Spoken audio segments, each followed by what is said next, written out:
Welcome to Parc Ferm, the Canadian Formula One podcast. We talk race reviews, news from the paddock, and bring you everything from the world of Formula One. And now your hosts, Drew, Walker, Ed, and Tomas.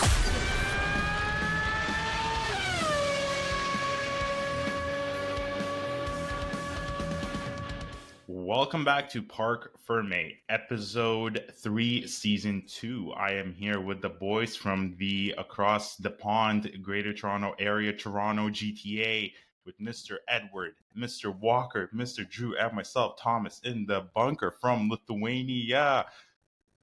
How are you, boys? I'm amazing. Thank you for asking. How are you? How are you? Amazing. Yeah. So I'm good. Thank you for asking. Without further ado, I wanted to get that out of the way, and I'm gonna pass on the torch to Walker as per usual. And let's get going. All right. Well, Thomas, thank you very much for that dynamic introduction. For those of you, obviously you wouldn't have heard this because this was pre-record. Thomas came in here really hot, and he was like, "Guys, I want to do the intro today. I'm ready. I've been practicing. I got something really good," and I'm really glad that we gave you the space to share that, because that was better than I could have ever imagined. That was absolutely perfect. I think, well, yeah, you know what? If you're here, you're here. And hopefully you're still here, because that was a bit of a rocky start. But we do have some interesting conversation today, because we are going into preseason testing in, 2 days now? It is Tuesday. Right. Starts, is it Wednesday, Thursday, Friday? Thursday, Friday, Saturday. Whatever. Preseason testing is coming up. I know we're all really excited to see that and see some of the cars on the track, get some real data, beyond pontificating about all of the different changes in the aerodynamics and talking about the liveries. It's going to be nice to see cars back on track.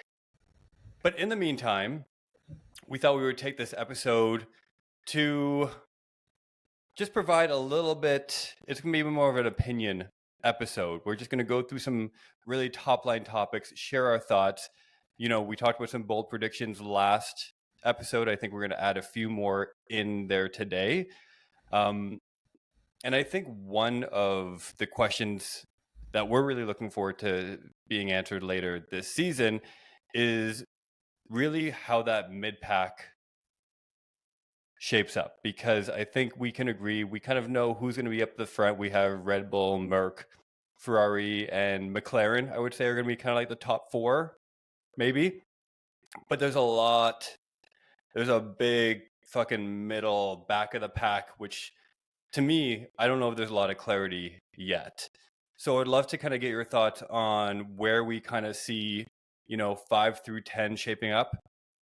Drew, you want to start us off and let us know what you think? Sure. Thomas, thank you for a fantastic introduction. I expect nothing less from you. It was spot on. Moving on to Walker's subject, which I agree with. I think, the top 4, I think, are very clear to us. I think, Aston Martin is probably fighting for that 5th spot right now. But I think realistically that the Visa Cash App RB team, which we can get into a whole bit later on what we think about the sponsorship dynamic and the names. But I think that, if that team is going to be using the RB19 car, they're already the top of the mid pack, no matter what happened in the offseason. Like, I think that could be very well like the 5th place team already, and they haven't even driven the car yet. Like, I think that, that car is far and above, a lot of off-season developments from some of the other mid-pack teams. Like, not much has been said about what Haas has going on. I haven't heard any, wild updates about what, Williams is doing. The Stake team has an absolutely crazy livery, but in terms of like actual development on a car, I don't think anything's come out that, jumps out at me, or at least any of the other news topics or news stations that, it's got anything crazy going for it. Alpine has been, absolutely ghost as far as I'm concerned. And I personally, I think that that Aston Martin and the Visa Cash App team are going to, be duking it out for that 5th place, I think, early on.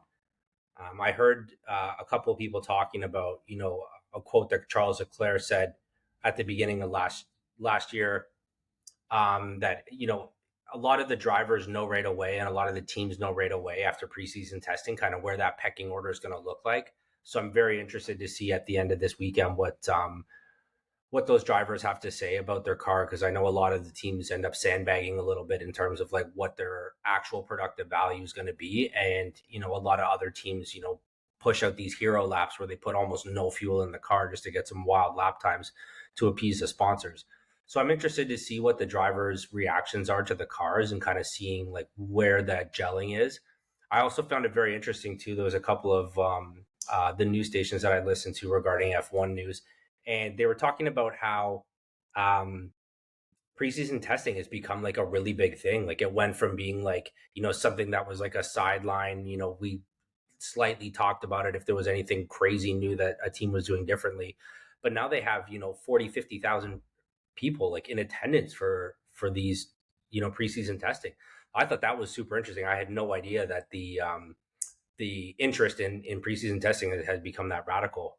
But yeah, I guess to kind of summarize that, I think the RB Cash App team is going to have an absolutely smacker of a car, even if they use last year's Red Bull. So question follow up to that. Is that kind of like a fact that they are using like the last year's RB19?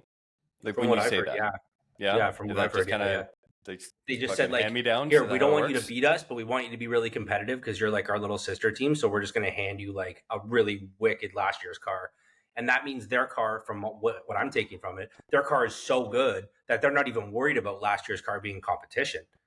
So that's how confident Red Bull is from my side, or like at least from what I've read that they're doing with their car. What do you got on that, Ed? It's exactly the same, because I think towards the end of last year, they were saying that Red Bull and Visa Cash App or AlphaTauri, they were going to really start planning to share, uh, technologies, share aero, share pretty much like how cars are being set up and how they're being developed. So I really, at this point, like, I'm not even thinking of Visa Cash App again. Maybe too soon, but if they are in fact using RB19 plus development, they might even overtake Aston Martin. They might even go beyond the mid pack and start to play with the heavy hitters up top. So I mean, that might be pushing it. We'll never know what the capabilities are for both Sonoda and our boy Danny Rick, but we'll see. But if they are using it, I don't think it's just mid pack at this point. They're gonna start infringing in the big guns up top. So But we'll you see brought how up a good how point, that though. goes. Do you think that Danny Rick and Yuki Tsunoda are the two guys to grab a car like that and do something with it? They could. Sonoda's pretty fast when he wants to be, and when he's not, screaming profanities to his race engineer. And Danny Rick, uh, last season, just like what we've been talking about, he was really looking for a chance to prove himself, and he tried and he tried and he tried. But then again, broken hand. He may have come back great, but I don't think he was 100% even towards the end of the season. So he's got an axe to grind to try to really show up in with a even better car. We all know what Danny Rick is capable of if he on a good day, but we don't know where he is right now. Tomas, what do I you think? wanna, yeah, I wanna chime in a little bit, just kind of pull away to the side a little bit. Just kind of interested to know your guys' opinion. Is it something you guys gonna watch like the preseason testing, or are you just gonna kind of follow? Like, are you actually gonna be following and watching it live as it goes on, or kind of just reading up on it? I will be watching as much as F1 TV will allow me to watch. Like I've been I don't know. joking. Me personally, I don't find that not not the word interesting. I don't know. I find the whole races and sprints more interesting. But anyways, just wanted to know your opinion in regards to what Drew and Edward said. I agree with you guys. I think Red Bull and racing Visa Cash App Bulls. They're going to have a strong car, and it's going to be interesting to see. I hope they will be able to fight for that mid pack or go, a little bit above Aston Martin. Time will tell. Not much else to add besides that. So I want to take a second and revisit this hand-me-down concept, because by that logic, AlphaTauri last year should have been absolutely crushing it as well, because the RB18 was still a pretty dominant car, right? So there's got to be. I mean, I don't think they're taking the exact same chassis, same car, and handing it over. So I'm just curious to see kind of what pieces to take for it, what inspiration, and I think what we learned over the last couple of years with Mercedes, for example, is it's not just about like bolting on a couple extra pieces, let's take these side pods, let's not take these side pods, whatever it might be, right? It's a complete package. It's how it's suited for the actual driver. So I don't know if I have as much faith in RB Visa Cash App, maybe as much as you guys do. Looking at the rest of the field, more of a hand-me-down this time, though. Like I think there was like a new synergy that happened, and they like actually are like, hey, we need our sister team to be more competitive. I think this whole like Visa Cash App kind of like money insurgents, kind of like, they're like, listen, we don't want to pay $120 million for this jerk off team. We want it to be a competitive team. And I think from my understanding, Red Bull wants their sister team, which is like their development young driver kind of team. I think they want it to be more competitive so that they can start farming some of these young cats for the future. Because like, obviously Checo is going to be a whatever soon. So like, I think that is more of like, because you're right. Like, should they have in theory had a much better thing had this been like an exact replica before? Yeah, I think so. But I don't think that the handoff of parts and like, frames and setups and all that kind of stuff was as one-to-one as it is now. Because like I've heard on a few podcasts that like it's the RB19. Okay, so I want to take this conversation and I want to get a quick rank of, assuming we know the top four, assuming we agree on the top four, let's say for all intents and purposes, let's rank 5 through 10. Drew, you want to start us off? Okay. I'm going to go, just because I think the drivers are, I think Aston Martin's going to go 5. I think 6 is going to go RB Cash App. 7 will go to Alpine. 8 will go to Williams. I think the stake team's still going to be suffering, and then Haas is in last. What do you got, Ed? I'm a little torn between Haas and stake being at the bottom. But like in terms of like how you set it up, I was almost the same. I'm probably going to say stake will be at the bottom, and then who knows what happens with the new head honcho over at Haas. We'll see what happens. I'm gonna say Haas is still gonna be bottom. I really don't want stake to be 9th, but I'm pretty sure they are gonna be 9th. Aston Martin, I'm going to be matching. Aston Martin is going to be 5th, and basically, same as Drew said, his order essentially. So it seems like there's a bit of consensus. I think, I'd love to see Stake and maybe Alpine do a bit of a push, but, I think Alpine is just a bit of a fucking clusterfuck right now, given... Like it just seems like they're in a void. Like there's no direction. Exactly, yeah. They're just like I don't really know. They're like floating in space, like just waiting to be like sucked up by a black hole. I don't really know, and I feel bad for drivers like Gasly. Like I really like Gasly as a driver, and I think, I wish he was in a better situation. But maybe they'll show me. Maybe they'll prove us all wrong. They'll fucking pull a rabbit out of their hat and they will be more competitive, but I'm not sure. Speaking of drivers and Gasly, I wanted to switch topics to some opinions, predictions on drivers. And I want to look at this two ways. we talked about before the episode, we're going to talk about, who's your dark horse? Who do you think is really going to come out and show, put on a good show and be impressive? And that's one element. But I want to kind of look at it. Who is going to be the most disappointing driver in a top team? And who is going to be the most impressive driver on a bottom 5 team? So we'll take that split. We'll take the top 4 and we'll take the bottom 5 or bottom 6. And I want to know who in that top 4 is going to be most disappointing to you and who in that bottom 6 is going to be most impressive. Okay, I like it. Do we get that? Does that make sense? Yeah. I got you. Okay. I'm gonna go top 4 most impressive. I'm gonna take a dark horse on this one a little bit, and I think I want to go Oscar Piastri.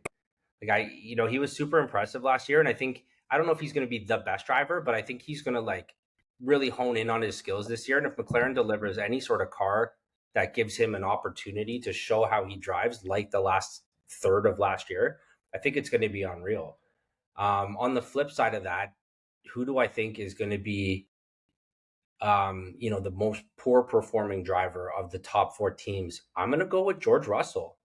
I think the whole Lewis leaving thing is actually going to flip him out a little bit because he knows that he has to really show up. Lewis is going to, just like I said last week, Lewis is going to do the glow up. He's going to drive the wheels off that car no matter what it looks like this year. And he's going to be like, this is what you're going to miss, boys. And he's just going to take off with this winning record. And he's going to put George to shame.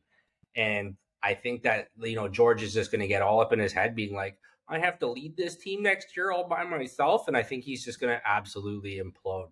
I hope Checo this year. I was going to just pick Checo because he was an easy target. But I think Checo is actually going to it's similar to Lewis Hamilton. I think, in theory, this could be his last year there. And I think he's going to absolutely do a really good job. I think he's going to, dust off the shoulders from last year and show up in a big way. So, yeah, I guess to summarize that, I got Oscar Piastri as my best and most surprising driver in the top 4. And worst performing this year, I think, is going to be George Russell.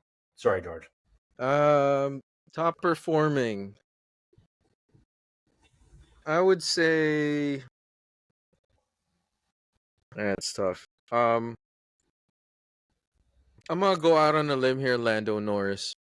Last year, his performance was okay, but a little bit underwhelming with what is expected of him. And also Oscar Piastri winning a sprint race over him. Maybe he's gonna want to try to improve himself and show that he is the number 1 seat in McLaren. Most disappointing top 4, I would say Leclerc, being that he's now on a crossroads again of should he perform so much so that he would be still seat number 1 for Ferrari in 2025 with Lewis coming in, or will he be just like when he was running with Vettel? I'll just do my thing and try to figure things out during the entire season. So yeah, so that's who I have. Tomas? My most surprising, or the one that's going to shine the most, I think, is going to be Charles Leclerc. I think he had so much shitty luck and bad luck. I think he's going to drive the living piss out of that Ferrari and gonna show us all what he can really do. And I hope his luck turns around. And in regards to the least surprising or least disappointment, I think I'm going to go with this. Just thinking logically through what you guys said, I can't picture anyone else but George Russell in this scenario. To Drew's point, who knows? Maybe he is going to feel lost, I guess it would be the word. But at the end of the day, he might surprise us as well and push through it. But I see him as a weaker person out of the top 4 teams. So yeah, I'm going to say George Russell will be disappointment. So coming into this question, I had completely different answers than what I have right now because of the commentary that you've all provided. I think most, disappointing. I think, to your point, Drew, I think Checo is an easy target because he kind of shit the bed last year. He's got lots of pressure on him. He's not performing, best car out there, et cetera, et cetera. But then, Ed, you said Lando, except I'm going on the flip side. I feel like of the top 4 teams, of the 8 drivers, he's the only one that doesn't have a win of any kind. No sprint, no Grand Prix win. He's got a rookie that, was his equal for the most part of the year. I forget who won like the head-to-head, but like they were fairly equal.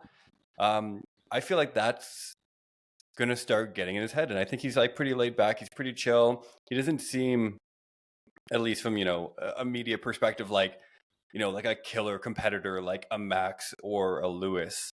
I'm sure obviously you're competitive to get to that level and you have to be, but it would be interesting to see how he handles the pressure of being in that position, being in a top car, not winning, and having a teammate who is coming for that number 1 seat.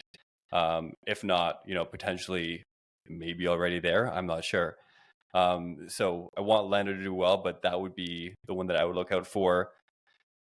Most impressive of those, again, a bit of a toss-up, but I'm just going to go with a less obvious answer. I'm going to go with Carlos. I think he's going to have a lot to prove this year. Obviously, he's still without a seat. He's without a team for next year. So, he's got to put on his best show, kind of like Checo did, in those last Force India days, right? When he was, really driving for his life, driving to survive, if you will. That's really the theme of Carlos's year, because I think he's more than qualified to be there, right? It's just about finding a seat, and he wants to stay with a competitive car, so it's gonna be interesting to see how he handles that pressure. But I think he'll do really well. Do we want to address the bottom 6 teams really quickly? Impressive, disappointing, Drew? Impressive, disappointing. You know what? Who's gonna? I can circle back. I think Alpine is one of those teams that has in the last 5 years have just been so lost. Like ever since the switch over, I just think that they have 2 fantastic drivers. Like I think Ocon and Gasly are 2 of the most underrated drivers, and they've always been given these like bullshit cars. But as soon as the opportunity presents itself, like these guys actually show up. And like, I think Alex Albon in the Williams last year is a perfect example of that, where you have like an outstanding driver in a car that's whatever, but given the right circumstances, like he's able to kind of pull off like what we would call a miracle in a big way. I don't know how Logan Sargent got another contract. Blows my mind. Absolutely baffles me. I think, Nico Hulkenberg and what's the other guy's name? Magnussen. Yeah, K-Mag. Fucking hell. K-Mag. I can always just imagine Danny Rick saying Nico Hulkenberg. That's all I can hear in my head. And K-Mag. Wow. Well, yeah, I just think those guys they're in the end of their career. I think they're both fantastic drivers, though. Like, I think they're both really good drivers. And like, I would just, don't you guys ever just want to see all of these guys get into the same car and actually see who's a better driver? Because we never know. You have no idea, because the cars are so wildly different. Like, I would love to see how K-Mag does one-on-one with like Lewis Hamilton in the identical car. Because like, even when you have an AB car, like, all the constructors always say like, oh yeah, they're the exact same car between George and Lewis. They're fucking not.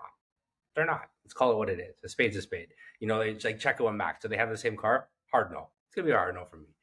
And do I think that they need to be the same car? I don't, because each driver has a different skill set and like a different style of driving, and like, where they want their rear more responsive, whatever the case is. But I think, I would just love to see one race where everyone's apples to apples. I know we discussed that last year, and I still dream about it.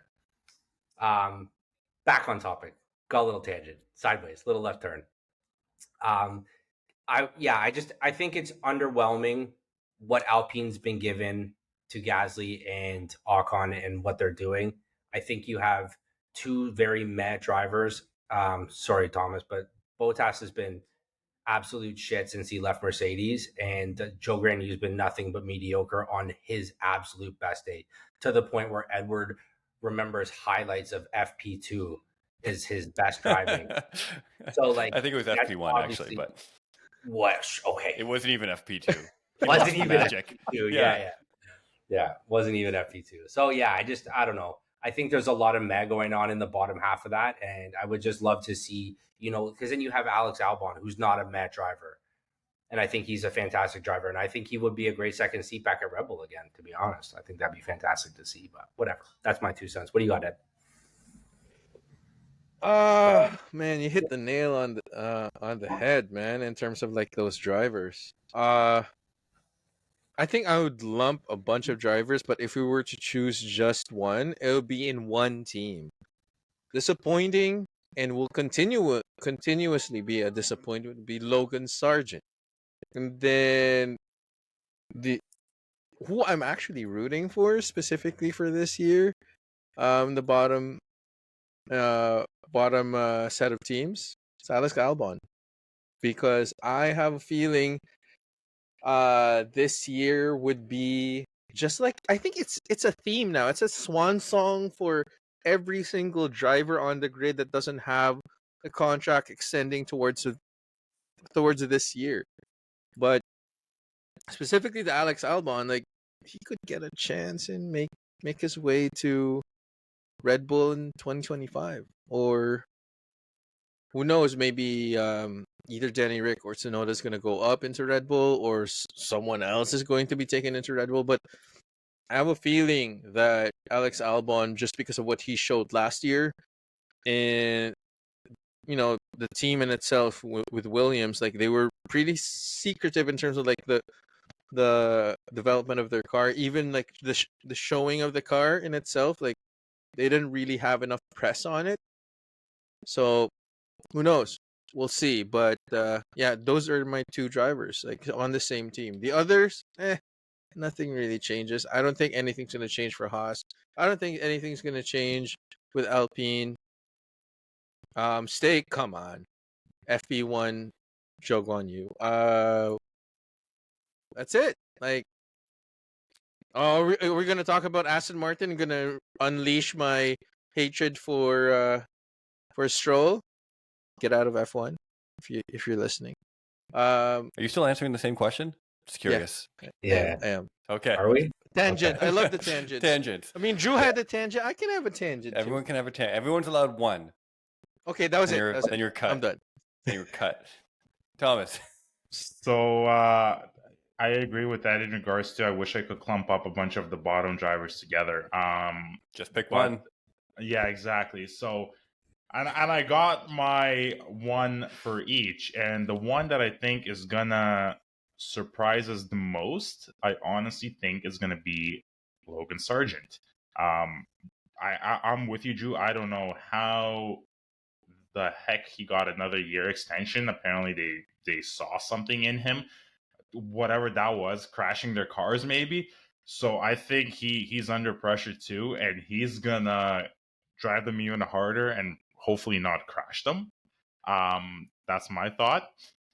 Who's gonna disappoint the most? I'm gonna say with my favorite Valtteri Bottas. I think he wasn't already great to begin with, but I think he's even gonna be more shit, and this hurts me to even say that. I don't know, it's just a feeling. So those are my top 2. You know, I You don't actually disagree. think Logan Sargent's gonna win? Yes, I agree. Yeah. And I'll tell you why. I will tell you why. I agree with you, Thomas. Okay, Okay, I I want think to it's hear all- it. I want to I hear think it's this. all I want to hear relative. this. It's all relative to the expectations, right? And I think the expectations are so incredibly low on Logan that anything beyond, anything other than just smashing it in the wall 10 out of 23 races or whatever is going to be a success, right? Maybe a couple of points here and there. I'm with you on that one. On that same note, I think my dark horse for the year is going to be Ed. You need to take another puff, my friend. It's going to be Lance Stroll. And Ed, for those of you that are listening on the podcast, is losing it right now. And I think the most disappointing in that kind of bottom 6 is going to be Alonso. I think he came in. He had a good year last year. he came in, he had a good, strong car. Everyone was like, oh, yeah, Alonso, he's like the ageless wonder. Like, he's killing it. Blah, blah, blah, blah, blah. Where was he? He's like, I'm going to be on every podium. Great. Where was he at the end of the year? He was nowhere. And he was becoming bitter and bitchy and not having fun. And I think, again, based on expectations to potential reality, I think Lance has tremendous upside. All your That opportunity, that's for sure. all Can't go your lower. faces are just hilarious. I'm right not now. sure if you're like if And you Alonso. specifically try to like just go against the grade. Like you know how we're gonna react and you say it so like convincingly. You are absolutely confident. I love it though. I love it. You gotta Anyways, be there we go. Alonso, I think, I'm is not going to be the most convinced. disappointing based on where our expectations are of him and where he kind of like performed last year. I don't think he's going to have it in him. I think if he gets off to a poor start, if he gets off to a shitty start, it's just going to fucking tank his entire season. Like the ego, like the bravado that he brings to it is just going to go south, and he's going to fight with Baby Stroll, and Baby Stroll is going to win that fight every time. Speaking of drivers, Drew, you brought this up. You actually touched on this man earlier. You talked about George Russell, Mercedes, and the pressure he's going to be feeling, becoming the number one maybe driver going into 2025. I know we touched on this a little bit before in a previous episode a couple of weeks ago, but now that some of the dust is settled, there are a bunch of rumors swirling around. Who do we see coming to Merck next year? Who are they signing? Who wants to lead us off? Thomas, you want to take that one?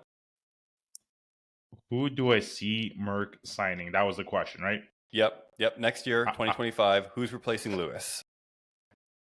I'm really, really hoping and leaning towards Alonso.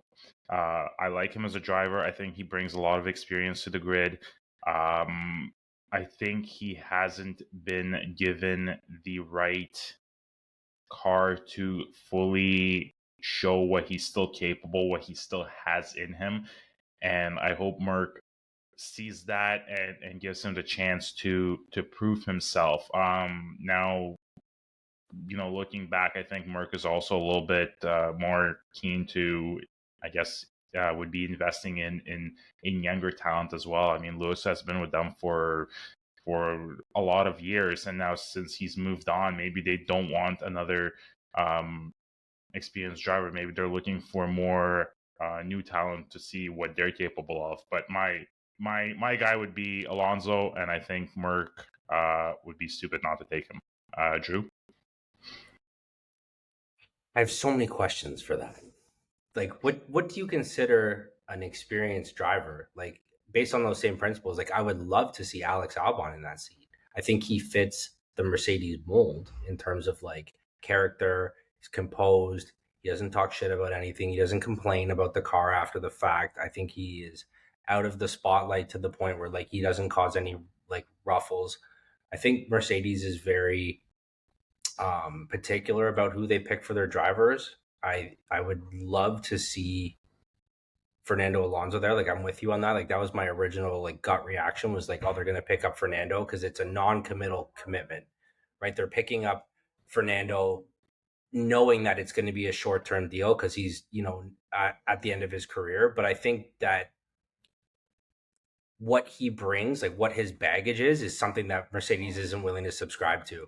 And I think there's other drivers on the grid that they're going to fight for, like an Esteban Ocon or somebody like that, who like has an opportunity to sit in a big car, who doesn't have as many miles on him as Fernando does, but I think can be molded into more of a future. Or do they just go, brand new, pull somebody out of F2 and just run with that? Or do they stick to somebody who's in F1, make it more of a shorter term solution? Because it's the same thing. If they bet big on George Russell being the future of Mercedes, then like having someone like Alex Albon might not be a good idea because he could absolutely embarrass George in terms of driving. And then now what do you have? Like, are they going to pivot and then just put everything behind and behind somebody like Alex Albon. Like I don't know. I think there's so many options that it's kind of narrowed down to no options. Like until things play out at the end of this year, I think a lot of drivers are going to drive this year for that seat, and I think it's going to be very interesting to see what Mercedes does, because making a decision now I think is wildly stupid. I think they're just going to wait till the end of the year, and I would argue the off season, unless somebody comes up early or an opportunity comes up early that they can't say no to. Yeah, so that's kind of my no answer. It was definitely no answer. Ed? The F2 driver, Antonelli, I think might be too soon for him to actually come up as a quick replacement for Lewis Hamilton. What do you call this? Alonso is like the easiest pick. With Albon, I doubt that James Vowles is going to allow that to happen. Why is that? Yeah, I was gonna say, do you think James Vowles has the cojones to stand up to Toto?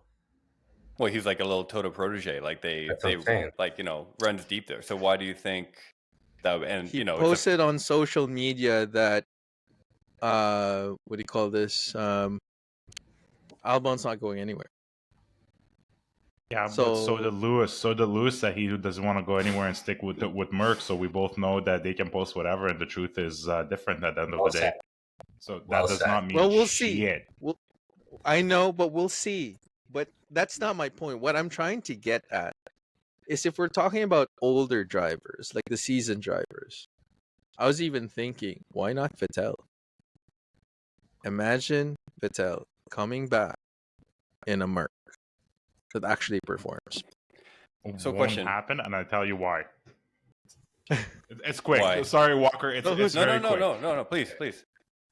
It's because from what he did, not last year but previous years, he wore a different outfit, standing up for things that are important to him or causes that are important for him, and he got reprimanded quite a few times. And we all know how Merc works. They're a little bit of more conservative. They don't want, I guess, that much attention. And Vettel is like an activist to a point, and I think that's too much of a liability for them, and they're not gonna go with him. Those are my 2 cents. Do you know who Can he's we also replacing? talk about he's retired?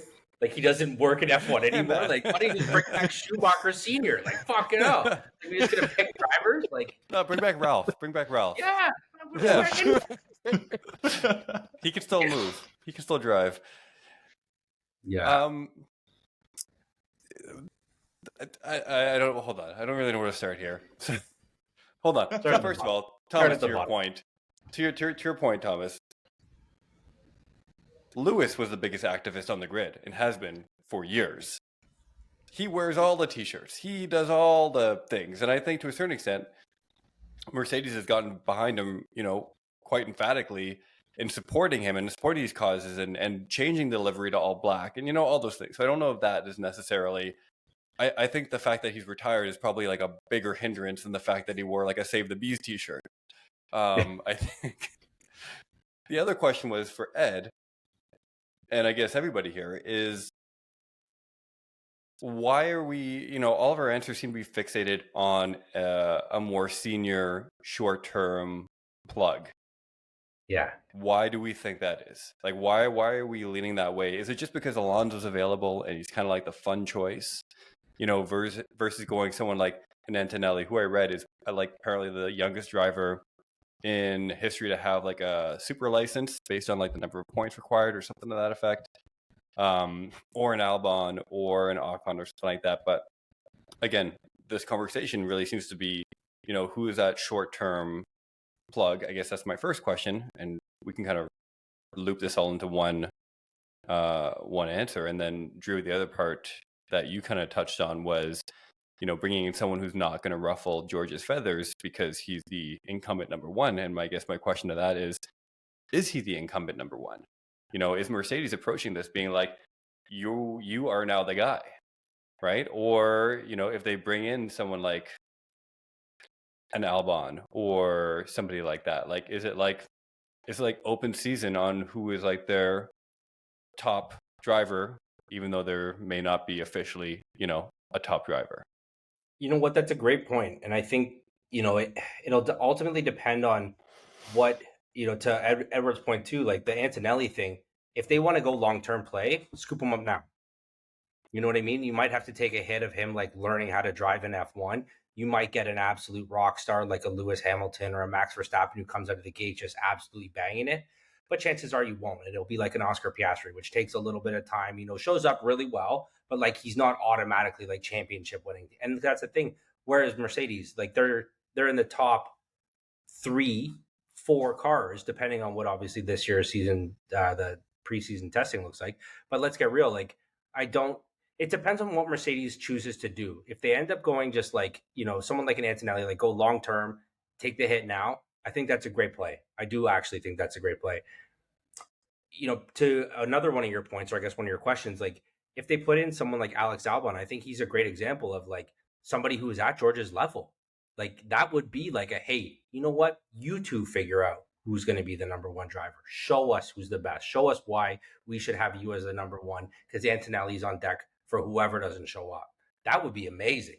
Because to watch Albon and George Russell go at it, because Hamilton and George, they went at it a little bit, but that's a David Goliath thing, right? Like to see like a Goliath and Goliath kind of go at it, I think would be way more entertaining. Does Mercedes want that kind of thing happening? I don't think they can afford it in the championship because they don't want that stuff happening, right? So like, do they want to have somebody who's at, because if an Esteban Ocon or a Pierre Gasly comes in, I don't think that George Russell is going to beat him. I don't even think he beat Albon, to be honest. So that's I don't know. I mean, I said this last week whenever we last talked about this. I think Albon's a great pick for that seat for a lot of the reasons you just mentioned, George, or Drew. I think it's, it poses a challenge to George. It's not like a gimme seat where it's like, okay, you have another couple of years before like Alonso retires or bring in this young guy. Like, it's like, you have to show up next year. You have to perform because he is very much your equal in terms of like talent. He hasn't had the best cars, in term comparatively, but I think he's got a lot to prove. I think he's really impressive. I think he'd be a great choice, being with Williams, being in that James Vowles kind of environment, like a little mini Mercedes, like boot camp. And I think he fits. You talk about like the demeanor and the mold of a Mercedes driver. I think he very much fits that. I do have one other driver to ask you about. Similar situation maybe for next year, and that is, I want to get your thoughts on Checo going into 2025. I'm not sure if this is true or not, but I heard that he has to secure a seat for the following year. He has to finish second in the driver's standings. I don't know how true that is or not. I read that somewhere on some kind of rumor site. Regardless, is this Checo's final year in Formula One? And if it's not, what are the options for next year, given someone like Sainz is in a similar position? I think Sainz has more longevity. I think Sainz, like, if you take the career paths, I think Checo has exhausted his options in terms of teams. I think he's had a shot with the best, didn't show up. And, he's one of the few drivers on the grid with like a family and a future. And like, he's going to go to Mexico and do his thing. And like, I think, I just think now would be a nice time to ride off into the sunset for Checo. Like, I think this will be a great final year. I know any driver would hate to hear something like that, but I think if you ask me to pick a driver for a car or a team for the next 5 years, if it was Checo or Sainz, I'd pick Sainz all day.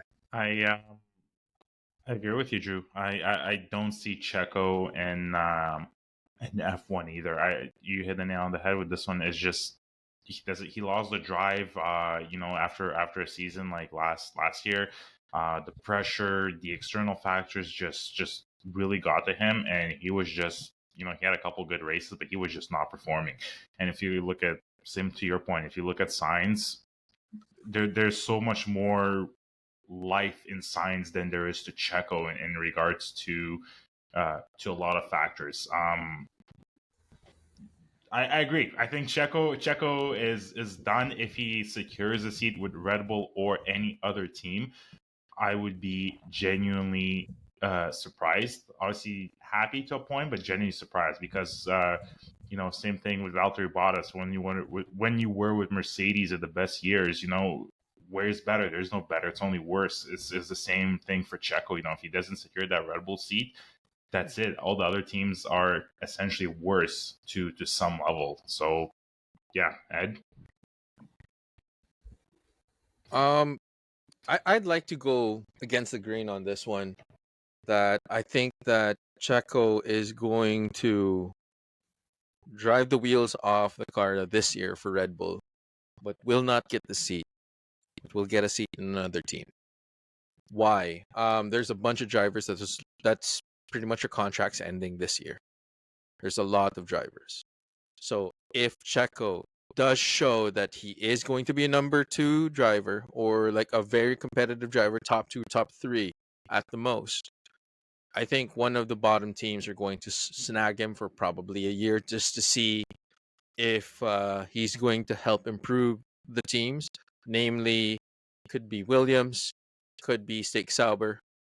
Who knows? Like maybe Sainz and Checo could be in one team. It could be Sauber. We'll never know. But I don't think it's the last. I don't think it's the last year for him. I think he has one or 2 more years. Yeah, so I was just looking up. So Checo is 34. He has been in Formula One for 13 years. This will be his 14th season, which just seems mind-blowing. I can't picture him being in the sport 14 years ago. To your point, I think it's just, I don't know where you go from here, right? It's not going to be Red Bull. It's not going to be, like, is he going to pull like a Valtteri Bottas and go drive for a shit team, grow a mullet and call it a day? Like, I don't really know. I feel like that might be his future. Like, have a cerveza and just like call it for the day, right? So I think, to your point, Drew, I think he's got family. He's made some good money. He'll go do some commentating or whatever in Mexico, have a nice life. And it's not like he hasn't performed. It's not like he hasn't had longevity in the sport. It's just, I don't know, can you be satisfied going from, that top team, similar to Bottas? I think a couple of years ago, there's a very similar scenario, right? And he went to Alpha, and how's that worked out for him? I think we can agree, at least from the outside looking in, his social media and like his whole persona that he's developed for himself. It's like racing seems secondary, right? He loves Tertiary, doing, yeah. Tertiary. It's like there's like mullets, triathlons, cycling, Formula One. You know what I mean? He has a pizza truck too, like a food truck. He has he's got a pizza truck too. Yeah. He's got a coffee company. He's got all this other stuff. Photo shoots. And new photo shoots. Boy. So I don't know, right?